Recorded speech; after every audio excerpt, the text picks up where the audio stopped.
The sound was so faint that at first Ethan thought it was the wind brushing against the porch, the same creak he had heard 100 times during restless nights. But when he pushed the screen door open, the sight froze him in place. A snow leopard cub, drenched from the cold night air, lay curled on the wooden boards. Its spotted fur clung wet to its thin frame, ribs faintly visible beneath the sodden coat. From one front paw came the slow drip of blood, each drop darkening the wood below. The animal let out a broken, trembling cry, its golden eyes dull with exhaustion. Ethan's heart jumped, but his body reacted with discipline drilled from years of farm work and emergencies. He backed up slowly, eyes never leaving the animal. He turned sharply and whistled for his dog, pulling the shepherd into the barn with urgent hands and sliding the latch shut to keep him from charging out. Only then did Ethan pull his phone from his pocket, his fingers stiff against the cracked screen as he dialed the number for the State Wildlife Service, praying the weak signal would hold. "Stay calm." The operator's voice came through, calm but firm, cutting through the static. "Do not touch the animal. Keep a safe distance. If you have a heavy blanket, place it nearby to shield it from the wind, but do not cover or restrain. Help is on the way." Ethan's eyes scanned the porch for anything useful. He grabbed an old quilt from a cedar chest just inside the doorway, the smell of dust and age clinging to the fabric. He crouched, easing it onto the boards several feet from the cub, careful not to make sudden movements. The animal's ears flicked once, its eyes glassy, but it made no move to flee. Its chest rose and fell in shallow bursts, each breath sounding thinner than the last. The moments stretched into long, aching minutes before headlights appeared down the dirt road. Megan Reed's pickup bounced into the driveway, gravel crunching under the tires and echoing through the quiet night. She climbed out, breath clouding in the cool air, gloves pulled high up her arms, a large animal carrier balanced in her hands. "I heard your call," she said quickly, her voice low but urgent. "Signal's weak, but I got through to Laura and Caleb. They're on their way. You did the right thing not touching him." The cub whimpered again, trying to shift its weight forward. Its paw slipped against the damp wood, and it collapsed back against the boards, sides shuddering with the effort. Ethan felt his throat tighten until it hurt.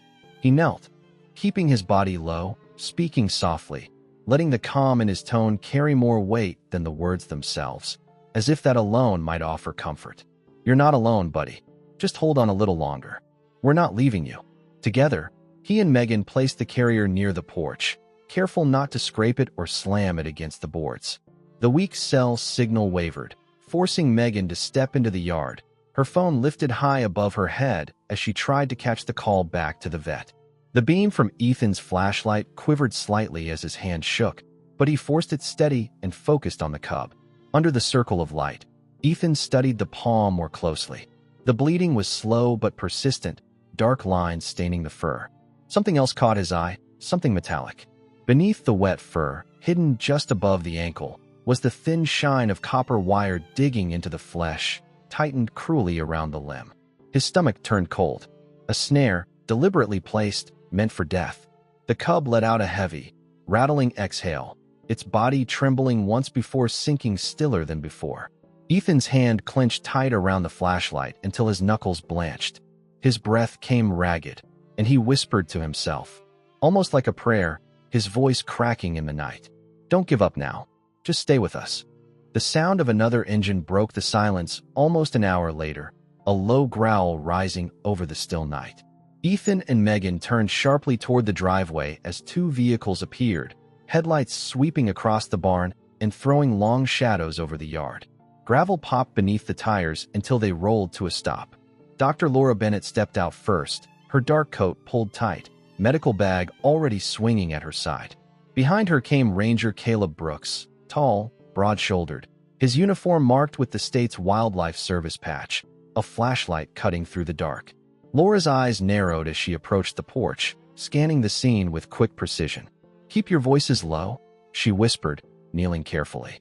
"Let me check vitals before we attempt to move him." The snow leopard cub barely stirred, sides heaving weakly. Laura slipped a syringe from her kit with steady hands. Caleb crouched near her, his flashlight trained directly on the cub, his jaw tight. "Sedative first," he said under his breath. "We can't risk him panicking and injuring himself. or anyone else. Ethan swallowed hard, his throat dry. He stepped back, heart pounding, as the needle slid beneath the animal's skin. For a moment the cub stiffened, then his muscles softened, his breathing still shallow but more even. Laura placed her palm gently against the spotted side, feeling the faint rhythm. "Okay," she said softly, "he's under. Let's get him loaded before we lose this window." With careful, practiced movements, the three of them lifted the limp form into the carrier. Caleb and Ethan hoisted it into the bed of the truck, tying heavy straps tight across the base to keep it from shifting. Cold wind bit against their faces, tugging at coats and hats, as the small convoy turned onto the dirt road. Ethan climbed into his own old pickup, headlights following close behind as they drove into the night. Inside Laura's truck, the beam of a handheld scanner passed slowly across the cub's shoulder until a soft electronic beep broke the silence. Laura's brows lifted in surprise. "He's chipped," she said, angling the reader. "Registration number matches. I'll call it in now." The radio crackled through interference until a voice answered. Nate Collins, coordinator of the Regional Rehabilitation Center. His words came rapid and heavy with tension. "We lost him yesterday. Transport van spun out on the mountain pass. Cage door snapped. He bolted before we could recover. We've been searching nonstop." Caleb muttered, jaw tight. "That explains the wire snare. Poor thing must have run straight into someone's trap before finding his way down here." The truck jolted violently over a rut, tires crunching against frozen dirt. Laura steadied the carrier with both hands, eyes never leaving the cub. "He's dehydrated," she said grimly. "These wounds from the wire are deep. Tissue looks compromised. We need fluids and antibiotics fast, or he won't make it through the night."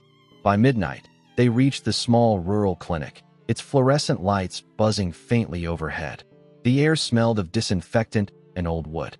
Together they carried the carrier inside, boots echoing against the linoleum floor. The cub's rasping breaths filled the room, each one rattling painfully.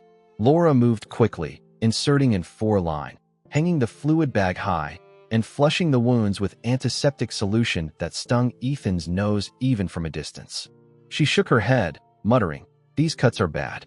Infection is already setting in." Ethan stood near the door, fists clenched so tight the knuckles ached.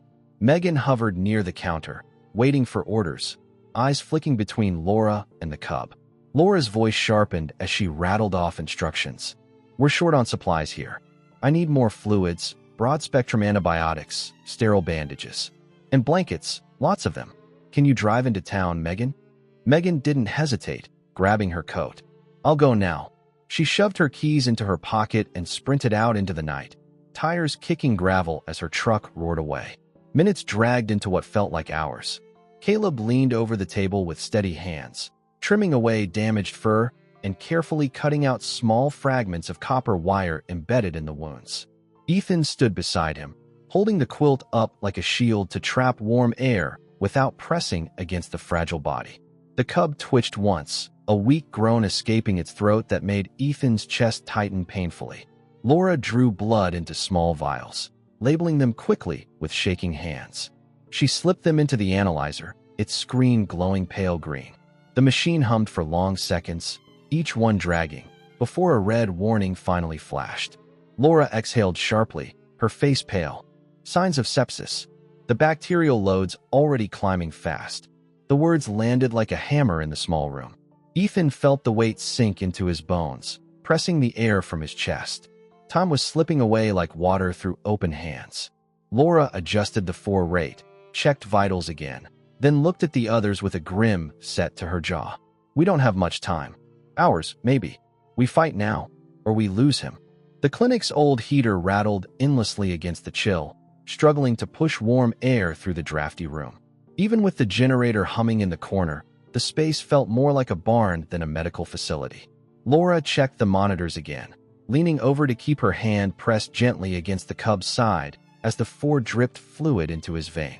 The snow leopard's breaths came uneven and shallow, fogging the mask taped gently over his nose, each cloud of condensation fading too quickly. Caleb adjusted the blanket tinted carefully over the carrier, his voice firm though hushed. "Keep the warm air trapped. If his core temperature drops any lower, we'll lose him. This quilt is the only shield we've got." Ethan nodded silently and shifted closer to the humming generator at the back of the room. He crouched low to check the fuel line, tightening the cap and wiping frost from the gauge to be sure. The backup power had to hold. A failure now would kill the fragile rhythm of machines keeping the cub alive. The low thrum of the motor mixed with the soft beeping from the monitor, each sound like a lifeline in the tense night. Outside, voices rose, sharp and restless. A few neighbors had gathered after seeing the convoy of trucks parked outside the small rural clinic. Their words pierced through the thin wooden walls like nails. "We can't have that predator alive this close to our kids," one shouted. "What if it brings more? These animals don't belong here," another added, louder, fueling the fear. Caleb pushed open the door and stepped outside, his flashlight beams sweeping over the restless faces. He lifted both hands in a steadying gesture, his voice calm but edged with steel. "This animal is under state protection. Nobody here is taking matters into their own hands. We handle this by the book, not by panic." A man's voice shot back with anger. "By the book won't save us if it gets loose again. It's a wild killer, not a pet." Caleb's jaw flexed. He stood tall, his tone flat but commanding. "It's sedated, contained, and guarded. You're not in danger tonight. Go home. Let us do our work." The crowd shifted uneasily, muttering as boots shuffled against gravel. One by one the vehicles pulled away, leaving behind only the crunch of tires fading into the night. Caleb returned inside, his shoulders still tight, eyes scanning the room as if checking for cracks in their fragile bubble of safety. "They'll stir up more fear by morning," he muttered. Laura didn't look up. Her gloved hands were busy irrigating the deep cuts, flushing out fragments of copper wire with relentless focus. Drops of dark fluid mixed with antiseptic and spilled into the tray beneath the table. She exhaled sharply. "They're not wrong about the danger, but this cub has already paid enough. If we don't act fast, he won't see the sunrise." Ethan adjusted the quilt again, angling it carefully to block the draft from the crooked doorframe. He didn't speak, his jaw clenched, his eyes locked on the steady drip of the four and the faint shudder of each breath that proved life still held on inside that battered body.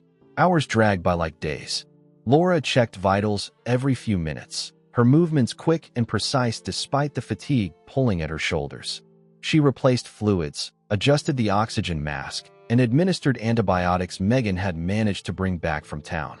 The snow leopard stirred once, a faint groan slipping through his throat, then sagged back into stillness. Ethan bent closer, whispering words barely audible. "Stay with us. Don't give in now." By 3 a.m, exhaustion weighed heavy on them all. Caleb sipped bitter black coffee from a chipped mug, his eyes never leaving the monitor's soft glow. Laura rubbed her temples with the back of one hand, then pulled Ethan aside, her voice dropping low, the words falling like stones. "I'm worried about circulation in that paw. The infection is spreading faster than I expected. Without a surgical intervention tonight, we risk losing the leg." Ethan's brow furrowed, his heart lurching. "You can do it here? In this place?" Laura hesitated, glancing at the small room with its outdated equipment. "It's risky in this setup. No sterile theater, limited tools, no guarantee of full anesthesia. But if we wait until transport, he could lose more than the leg. He could lose his life." The generator sputtered suddenly, coughing once before resuming its steady hum. Ethan placed a hand flat on the metal casing, feeling the vibration run through his palm, grounding him in the moment. He looked straight at Laura. "Then tell me what you need. I'll keep the lights on and the power steady. You just save him." Laura paused, then squeezed his arm briefly, eyes flashing with resolve. She returned to the table, laying out instruments with deliberate care. The clock ticked forward, marking each second in the heavy cold of the night, tension building with every beat. Just before dawn, the cub twitched suddenly under the blanket. Laura bent low, testing reflexes, pressing lightly against the paw. Her lips pressed into a thin line, shoulders stiff. "He's not moving his toes anymore," she said, voice hard with urgency. Caleb's eyes met Ethan's across the room. They didn't need words. The truth was written in the stillness between them, undeniable and heavy. Laura straightened, steel in her voice now. "We can't wait. Surgery starts now. Get everything ready. This is our only chance."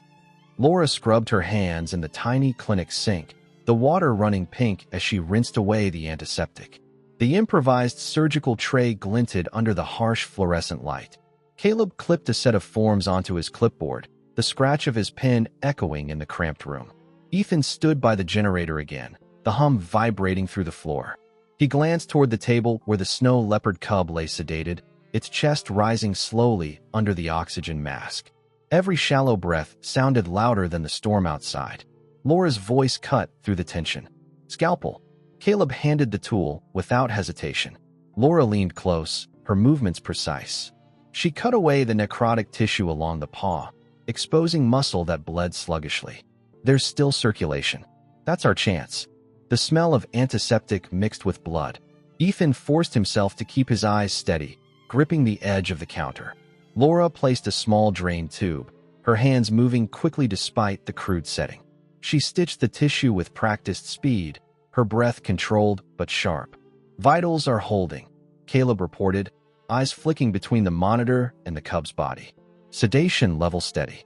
Laura nodded, clipping the final suture. "We bought him time. That's all we can do tonight." They eased the animal back into the carrier, layering blankets carefully.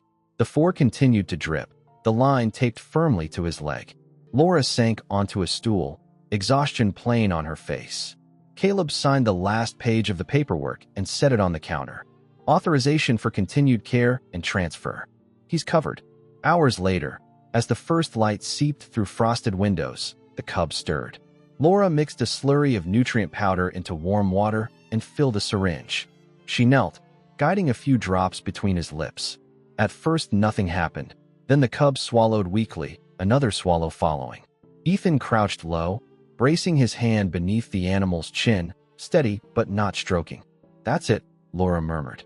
"Small sips only." The cub took a few more before drifting back into sleep. Ethan eased his hand away, his throat tight with relief.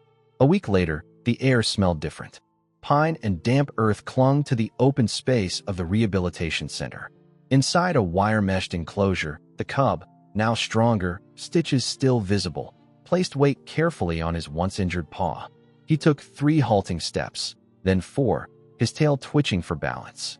Staff members watched quietly, their clipboards forgotten for a moment. Nate stood near the gate, arms folded. "We're calling him Nova for now. Temporary name until the board decides." Laura exhaled, her shoulders finally relaxing. Caleb closed the folder in his hands. "Good news is he's walking. Bad news is he can't be released. That leg won't take a mountain chase. But we've got confirmation. An accredited sanctuary is willing to take him." The words hung heavy. Ethan leaned on the fence, eyes following Nova's uneven but determined steps. The cub paused, lifted his head, and for a second their eyes locked. Ethan felt something shift deep inside. Nate's phone buzzed. He glanced down, then looked at the group. "Sanctuary is ready to receive. But it's a long haul, over 2 states, mountain roads. We'll need a driver we can trust to stay calm the whole way." The silence stretched until Ethan spoke, his voice even. "I'll do it. I'll get him there." The morning air was brittle and sharp, the kind that made each breath sting the lungs. Ethan tightened the straps across the carrier one last time, his gloved hands tugging until the buckles clicked. Inside, Nova breathed in a steady rhythm, chest rising and falling under layers of fleece. Caleb gave a final nod, clipboard tucked under his arm. "Paperwork sealed. Once you cross the state line, sanctuary staff takes over jurisdiction," he said. His tone was official, but his eyes softened. "Drive safe." Nate placed a hand on Ethan's shoulder. "Long trip ahead. 2 fuel stops at most, no detours. Check vitals every hour." He's stable now, but stress can change that fast. Ethan met his gaze. "I'll keep him steady." The truck engine rumbled to life, exhaust fogging the frosty air. Megan stood near the gate, waving silently as the convoy rolled forward. The road stretched empty, framed by pine trees dusted with frost. Ethan kept his hands firm on the wheel, ears tuned to the soft shifts from the carrier behind him. An hour passed before he pulled onto a turnout. He stepped from the cab, boots crunching gravel, and opened the side panel to check inside. Nova's eyes fluttered half open, unfocused but calm. Ethan whispered, "Almost there, buddy," before tucking the blanket tighter around the cub. He closed the panel gently, climbed back into the truck, and rolled on. The mountains loomed ahead, their ridges sharp against the pale sky. Snow began to fall in thin streaks, peppering the windshield. Ethan slowed, wipers squeaking with each pass. The heater groaned, but kept the cab warm. He hummed low under his breath, more for himself than for the animal. By late afternoon, the road flattened, and the sanctuary's perimeter fence came into view. A wide gate swung open as staff members signaled them in. Ethan killed the engine and stepped out, stretching stiff legs. Sanctuary workers in green jackets lifted the carrier carefully from the truck bed, their movements practiced and calm. Through the mesh of the transition pin, a larger snow leopard moved with deliberate grace. Her coat shimmered under the winter light, eyes watchful but calm. She approached the barrier slowly, stopping just short. Nova lifted his head weakly, ears twitching at the sound of her low rumble. No contact was made, only the quiet recognition of presence. Laura crossed her arms, watching. That's Celine. She's been a foster presence for other rescues. He'll settle faster with her nearby. Ethan exhaled, shoulders easing. For the first time in days, the tension in his chest began to loosen. Nate extended his hand. You did more than anyone expected. He's alive because you didn't hesitate. Caleb added, case file closed. From here on, it's Sanctuary Records. He tucked the signed forms into a folder and slipped it under his arm. The team lingered only a moment longer. Ethan gave one last look at the enclosure, where Nova had curled against fresh straw, Celine resting quietly a few feet away. Hours later, the farm sat in silence again. Ethan climbed the porch steps, boots leaving damp prints on the wood. He set his gloves on the rail, eyes catching on a loop of old rope still hanging from the post. It swayed slightly in the evening breeze, a stark reminder of the snare that had nearly ended a life. He lowered himself onto the steps, elbows on his knees. The air smelled of wood smoke and frost. For the first time in a long while, he allowed himself a quiet smile. Sometimes, he thought, the difference between despair and hope came down to a single choice, made in the dark, with nothing but compassion to guide it.